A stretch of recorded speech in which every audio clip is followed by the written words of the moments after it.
Hello students, welcome to this lecture. In previous lecture, we have started the point that is the information about the cancer, and the normal cells are showing here contact inhibition property, and when the contact inhibition property is loosed by the cell, that cell become cancerous, that we have seen in previous lecture. And the types of cancers or the types of tumors, benign tumor and malignant tumor, that point we have completed in previous lecture. And the branch of medical field that is studied related to this cancer is known as the oncology. That points also we have completed in previous lecture. Now in today's lecture, firstly we are going to see the classification of the cancer. What are the different types of cancers that we have to see here?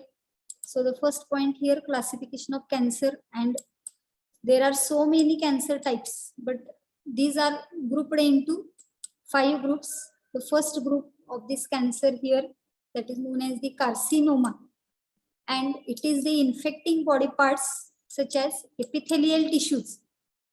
The body parts having epithelial tissues are here infected with this type of cancer that is known as the carcinoma. And name of the cancer here, that is the breast cancer, lung cancer, stomach cancer, skin cancer, etc.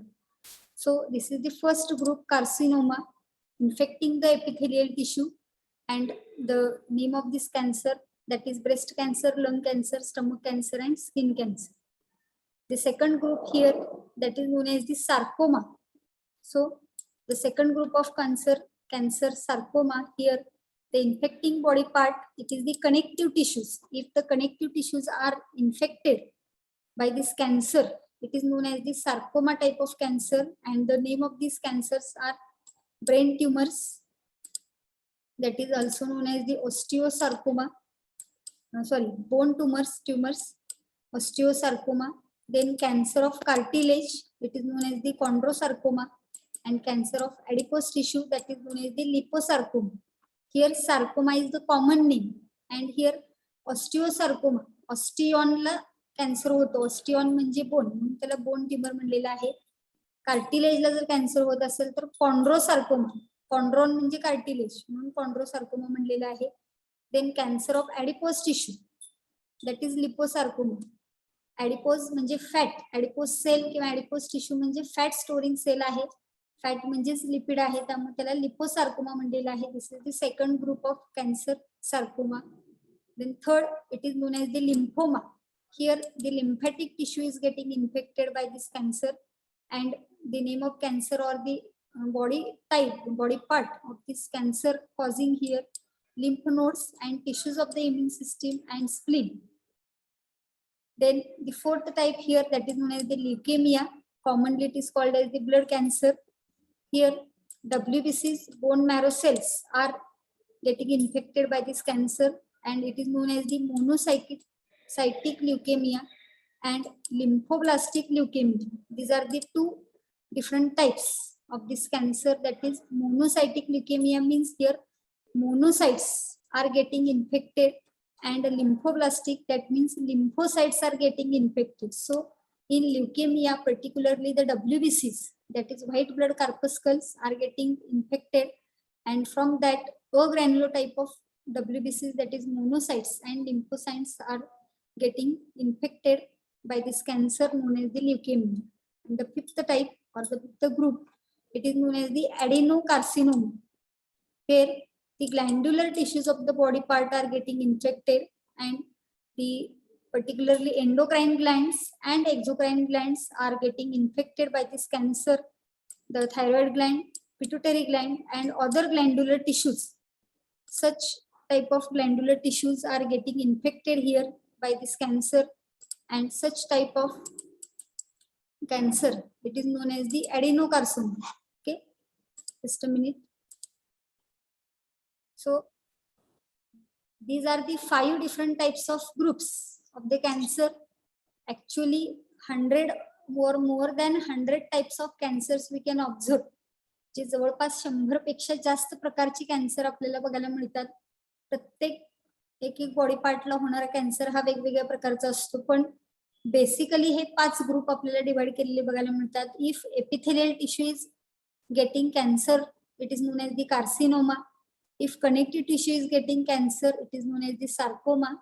Lymphatic tissue cancer, it is known as the lymphoma. If the blood or the white blood corpuscles is infected by this cancer, it is known as the leukemia. And if glandular tissues of the body are infecting, it is known as the adenocarcinoma. Okay, so basically these are 5 groups of this cancer you have to remember. Now the next point here related to this cancer, that is the causes of cancer. How cancer is caused in the human body, that causes we have to see here. The transformation of normal cells into cancerous neoplastic cells may be induced here by the physical, chemical or biological agents, and these agents are known as the carcinogens. So here the normal cells are getting transformed into the cancerous neoplastic cells, and this transformation of this normal cells into cancerous neoplastic cells may be induced by some physical factors or agents, some chemical agents or biological agents. These agents are known as here carcinogens. Okay, and here first of all we have to see the physical agents which are responsible to transform the normal cell into cancerous cell. Here the ionizing radiations like X-rays and gamma rays, cosmic rays and non-ionizing radiations like UV rays are responsible to cause particularly cancer, that is known as the skin cancer. जे अनेक प्रकारचे असे raise आहेत बघा, ज्याला ionising radiations म्हणलेलं आहे, x raise, gamma raise आणि कॉस्मिक रेज आहे, किंवा नॉन आयोनायझिंग रेडिएशन मध्ये युव्ही रेज आहे. याचा जर आपल्या बॉडीवरती रेडिएशन्स पडले तर आपल्या बॉडीला कॅन्सर होऊ शकतो. आणि जनरली ह्या फिजिकल रेज जे आहेत हे यांच्यामुळे होणारा जो कॅन्सर आहे त्याला स्किन कॅन्सर म्हटलं जातं. So these are the physical agents which are involved in the transformation of normal cells into cancerous cells. Now the second agent we have to see here, that is the chemical agents. Here several chemicals are known to induce the cancer. So different types of chemicals are also responsible for induction of cancer, and here these include nicotine, caffeine, products of combustion of coal and oil. These are the different chemical agents which are responsible to cause the cancer, that is nicotine, present in the nicotiana typicum, that is tobacco, caffeine, and the products of combustion of coal and oil. म्हणजे दगडी कोळसा असेल किंवा आपले जे काही इंधन आपण म्हणतो, ऑइल मध्ये पेट्रोल किंवा रॉकेल किंवा डिझेल असे ऑइल्स येतील, याच्या ज्वलनामधून जे काही प्रोडक्ट्स तयार होतील किंवा निकोटीन आणि कॅफिन सारखे काही प्रोडक्ट्स आहेत त्याच्यामुळे कॅन्सर होऊ शकतो. There are several polycyclic hydrocarbons, some sex hormones and steroids, if given or secreted in large amounts, may cause here cancer. आणि असेच अनेक प्रकारचे आपल्या बॉडीमध्ये काही सेक्स हॉर्मोन्स आहेत किंवा काही स्टिरॉइड हॉर्मोन्स आहेत किंवा पॉलिसायक्लिक हायड्रोकार्बन्स आहेत. जर ते बाहेरून आपण घेतले किंवा आपल्याच बॉडीमध्ये जर ते जास्त प्रमाणामध्ये सिक्रेट झाले तर त्याच्यामुळे सुद्धा कॅन्सर होऊ शकतो. हे केमिकल एजंट आहे second cause of this cancer. And here breast cancer seems to have hormonal relationship. It is more commonly observed in the women who avoid the breastfeeding. इथे एक उदाहरण दिलेलं आहे बघा ब्रेस्ट कॅन्सरचं. ब्रेस्ट कॅन्सर जनरली फिमेल मध्ये आपल्याला बघायला मिळतो, and it is having relation to the hormonal type. That means the breast cancer is seen to have hormonal relationship. It is more commonly observed in women who avoid the breastfeeding after the delivery of the baby or during the parturition period. The breastfeeding should be made by that woman.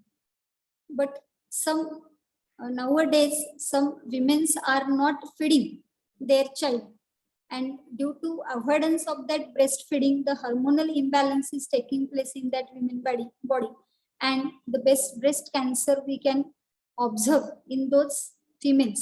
म्हणजे ज्या वेळेला delivery होते, पार्च्युरेशन होतं, त्यावेळेला ज्या होणाऱ्या बाळाला आईने दूध पाजलं पाहिजे, दूध दिलं पाहिजे, ब्रेस्ट फिडिंग केलं पाहिजे, पण अलीकडच्या काळामध्ये ते फिमेल्स करत नाहीत. त्यामुळे त्यांच्या शरीरामध्ये हार्मोनल इम्बॅलन्स झाल्यामुळे सुद्धा भविष्यात पुढे जाऊन ब्रेस्ट कॅन्सर होण्याची शक्यता आपल्याला नाकारता येणार नाही. त्यामुळे हे हार्मोनल रिलेशनशिप सुद्धा तेवढंच महत्वाचं आहे. केमिकल एजंट मध्ये एक एक्झाम्पल दिलेलं आहे. Then third agent, that is known as the biological agent here, that consist again subtypes. The first is known as the oncogenic viruses. So here these have genes called as a viral oncogenes which causes the cancer, and these viruses are known as the oncogenic viruses. There are some viruses which are having some genes which are known as the viral oncogenes, and these oncogenes are responsible to cause the cancer. Such viruses are known as the oncogenic viruses. For example, here EBV, Epstein-Barr virus, or HPV, human papilloma virus. जे काही प्रमाणामध्ये ह्या व्हायरसमुळे आपल्याला cancer detect झालेला बघायला मिळतो. EBV, Epstein-Barr virus, and HPV, human papilloma virus. These viruses are having some genes which are called as the viral oncogenes which are responsible to cause the cancer. The second biological agent here, that is known as the cellular oncogenes, C-onc, or it is also called as the proto-oncogenes. Here several genes called as the cellular oncogenes or C-onc genes or proto-oncogenes have been identified in normal cells which when activated under certain condition could lead to oncogenic transformation of cells.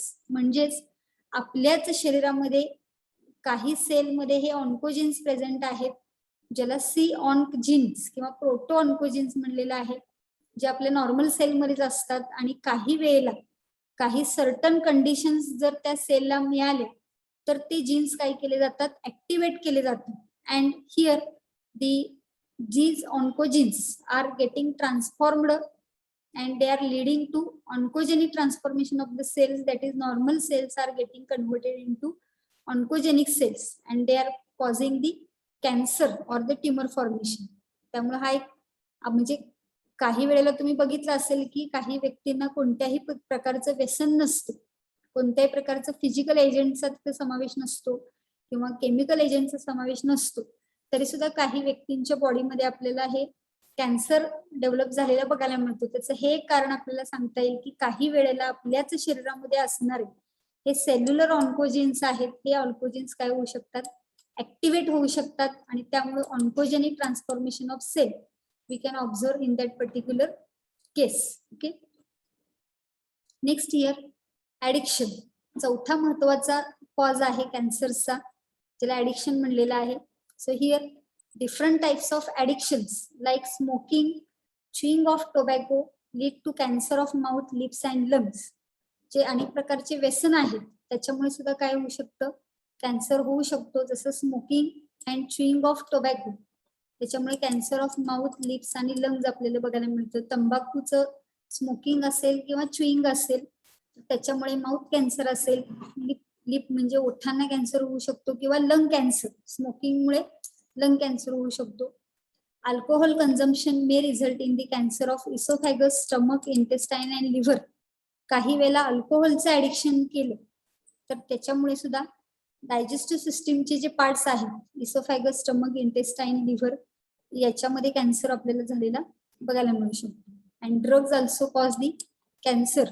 काही लोकांच्या मध्ये drug घेण्याचं प्रमाण आपल्याला बघायला मिळतं आणि ह्या ड्रग्ज मुळे सुद्धा कॅन्सर कॉज झालेला आपल्याला बघायला मिळतं.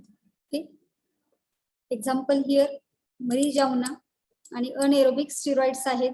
ड्रगचे अनेक प्रकार आहेत. याच टॉपिक मध्ये शेवटी आपण बघणार आहे ड्रग अँड अल्कोहोल अब्यूज. त्यामध्ये नंबर ऑफ ड्रग्स कुठले कुठले आहेत, ते कोणत्या प्लांट पासून काढले जातात आणि त्यांची इफेक्ट काय आहेत हे आपण इन डिटेल बघणार आहे नंतर.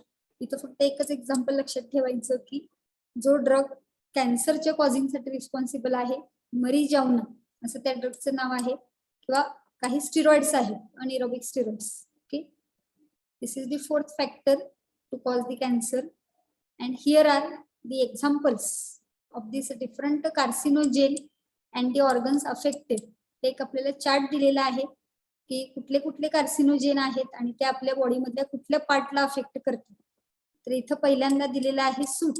एअर पोल्युशनच्या माध्यमातून जसं आपण शुगर फॅक्टरी मधनं जसा बगॅस बाहेर पडतो, एक ब्लॅक कलरची पावडर असते बघा, शुगर फॅक्टरीच्या आजूबाजूला जे घरं असतात त्याच्या जर आपण टेरेसवर चेक केलं तर आपल्याला ब्लॅक कलरची पावडर पडलेली बघायला मिळेल. तशा टाईपचं स्ट्रक्चर असतं, त्याला सूट म्हणलं जातं.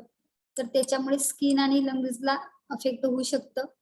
त्यानंतर कोल टार आहे, काय म्हणतो आपण त्याला, काय कुठलेही रॉकेल, डिझेल, पेट्रोल किंवा दगडी कोळसा वगैरे अशा टाईपचं इंधन जळल्यानंतर जे तयार होतं त्याला कोल टार म्हणलेलं आहे. 3,4 बेन्झोपायरिन असं त्याच्यामध्ये केमिकल असतं, ज्याच्यामुळे स्किन आणि लंग्सला अफेक्शन होऊ शकतं. देन सिगारेट स्मोकिंग, त्याच्यामध्ये एन नायट्रोसोडी मिथिलिन असं नाव आहे त्याचं, लंगला त्याचा इफेक्ट होऊ शकतो.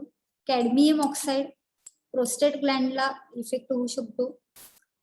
Aflatoxin metabolite from this Aspergillus flavus mould, fungal infection आहे अस्परजिलस फ्लॅवस, त्यांच्यामधून हे एक मेटॅबोलाइट सिक्रेट केलं जातं, ॲफ्लॅडॉक्सिन म्हणलेलं आहे. लिव्हरला त्याचं अफेक्शन होऊ शकतं.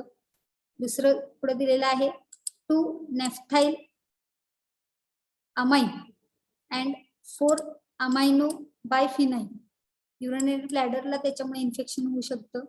देन मस्टर्ड गॅस आहे, लंग्सला इन्फेक्शन होऊ शकतं. निकेल अँड क्रोमियम कंपाऊंड्स आहेत, त्याच्यामुळे लंगला इन्फेक्शन होऊ शकतं. ॲस्बेस्टॉस, लंगला इन्फेक्शन होऊ शकतं. And diethyl stilbestrol, diethyl stilbestrol DES, वजायनाला इन्फेक्शन होऊ शकतं. Vagina is the female reproductive part, female internal genitalia. And vinyl chloride VC, त्याच्यामुळे लिव्हरला इन्फेक्शन होऊ शकतं.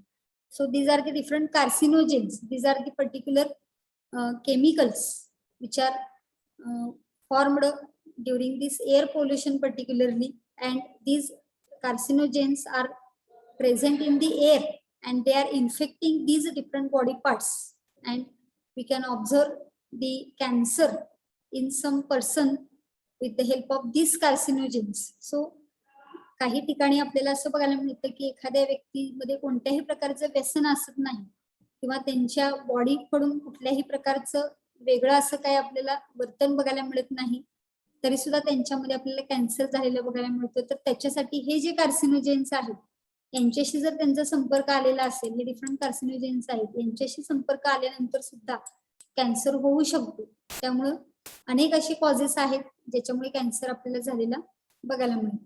Okay, next point here we have to discuss, that is cancer detection and diagnosis. It is from the NCERT book. State बोर्डच्या पुस्तकामध्ये हे दिलेलं नाहीये. From NCERT we have to see the cancer detection and diagnosis. आपण cancer म्हणजे काय, त्याचे ट्युमरचे टाइप्स बघितले, त्याच्यानंतर कॅन्सरचे डिफरंट ग्रुप्स बघितले and different causes of cancer बघितले. The how to detect the cancer, how to diagnose the cancer. Here this cancer detection is based on different techniques or different methods are used to detect the cancer. The first technique or the first detection test, it is the known as the biopsy or histopathological studies of the tissue. Here a piece of suspended tissue is cut into thin sections and it is stained and examined under microscope by the pathologist. समजा आपल्या शरीरामध्ये काही ठिकाणी आपल्याला गाठ आल्यासारखं structure दिसलं किंवा जाणवलं, वरून जाणवू शकतं किंवा काही वेळेला सोनोग्राफी वगैरे करताना आपल्या शरीरामध्ये कुठेतरी ट्युमर आहे, कुठेतरी गाठीसारखं काही स्ट्रक्चर तयार झालेलं आहे असं जर लक्षात आलं, तर आपण त्या ठिकाणचा जो टिश्यू आहे त्याचे काय केले जातात, पीस कट करून घेतले जातात आणि मग त्याला स्टेनिंग करून त्याचा स्टडी जो आहे अंडर मायक्रोस्कोप पॅथॉलॉजिस्ट कडून केला जातो आणि मग त्याच्यातून आपल्याला डिटेक्शन होऊ शकतं की ती जी गाठ आलेली आहे किंवा तो जो ट्युमर वाढलेला आहे तो नॉर्मल वाढलेला आहे, कारण नॉर्मली सुद्धा काही वेळेला शरीरामध्ये गाठी तयार होतात, त्या कॅन्सरच्याच असतात असं नाही. त्यामुळं काही ठिकाणी आपल्याला ट्युमर तयार झालेला असेल किंवा गाठ तयार झालेली असेल तर त्याची आधी आपल्याला टेस्ट करावी लागेल.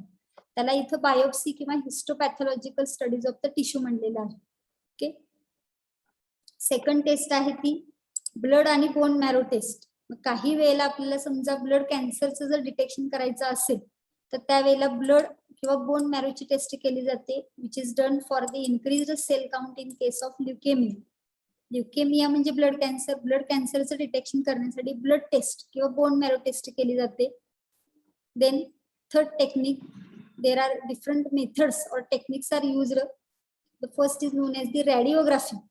काही वेळेला वरून आपल्याला काही समजत नाही, त्यावेळेला आपण ह्या टेक्निकचा वापर करून कुठे कॅन्सर झालेला आहे याचं डिटेक्शन करू शकतो. So first here in radiography we can use the x ray x ray एखाद्या बॉडीच्या पार्टचा काढल्यानंतर आपल्याला जर तिथं काही ट्युमर फॉर्मेशन वगैरे झालेलं असेल तर ते डिटेक्ट केलं जाऊ शकतं. सेकंड टेक्निक आहे सिटी स्कॅन. ऐकलं असेल तुम्ही शब्द सिटी स्कॅन. कॉम्प्युटेड टोमोग्राफी असं त्याचा लॉंग फॉर्म आहे सीटीचा. Here in this computed tomography use of x rays to generate a 3 dimensional image of an internal organ. म्हणजे इंटरनल बॉडी ऑर्गन मध्ये जर आपल्याला कॅन्सर आहे किंवा नाही हे डिटेक्ट करायचं असेल किंवा तिथं कुठं ट्युमर फॉर्मेशन झालेलं आहे किंवा नाही हे डिटेक्ट करायचं असेल तर सिटी स्कॅन केलं जातं. And the CT scan is known as the computed tomography where the use of x rays is done to generate a 3 dimensional image of an internal organ. Then third technique used that is MRI scanning. काही वेळेला city scan केलं जातं, काही वेळेला MRI scan केलं जातं. Here in MRI scanning what happens, it is known as the magnetic resonance imaging. Short form long फॉर्मच्या स्वरूपामध्ये काही वेळेला एक्झाम मध्ये प्रश्न विचारले जातात. त्यावेळेला तुम्हाला हे लक्षात ठेवायचं आहे की सिटी म्हणजे काय, कॉम्प्युटेड टोमोग्राफी, आणि MRI म्हणजे magnetic resonance imaging. Okay. And here this MRI useful to detect the cancers of the internal organs. बॉडीच्या इंटरनल ऑर्गन्स साठीच MRI स्कॅनिंग केलं जातं. And this MRI uses strong magnetic fields and non-ionizing radiations to detect pathological and physiological changes in the living tissue.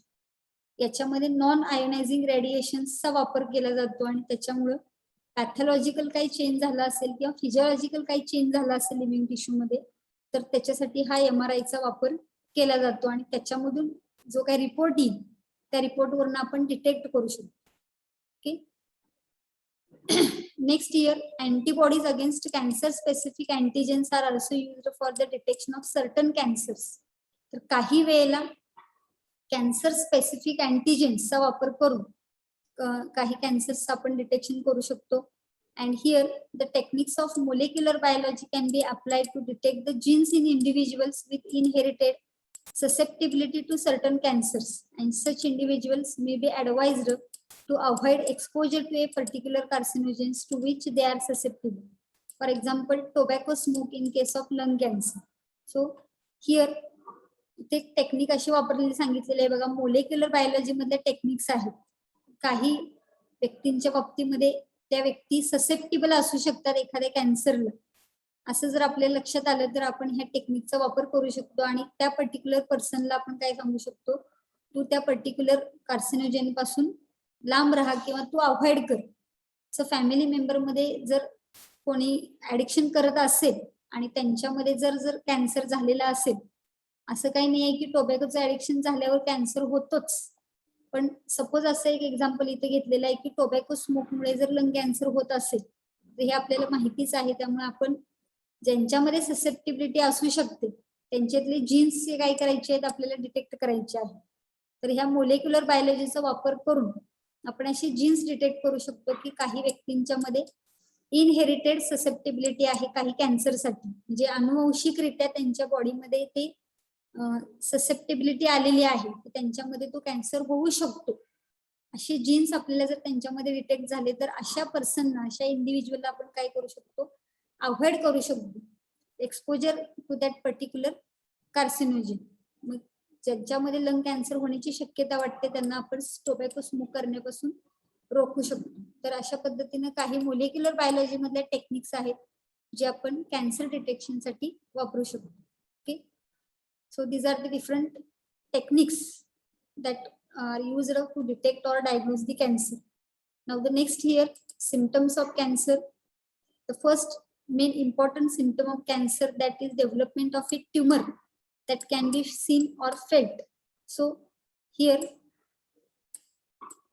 the R करायचं आहे.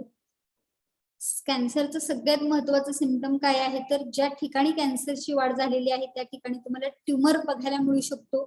जर external body surface वरती झाला तर तो बघायला मिळू शकतो किंवा फेल्ट जर इंटरनल बॉडी ऑर्गनच्या इथे झाला असेल तर आपल्याला ते जाणवू शकतं की काही ठिकाणी हा कॅन्सर सारखे गाठी आपल्याला जाणवू शकतो.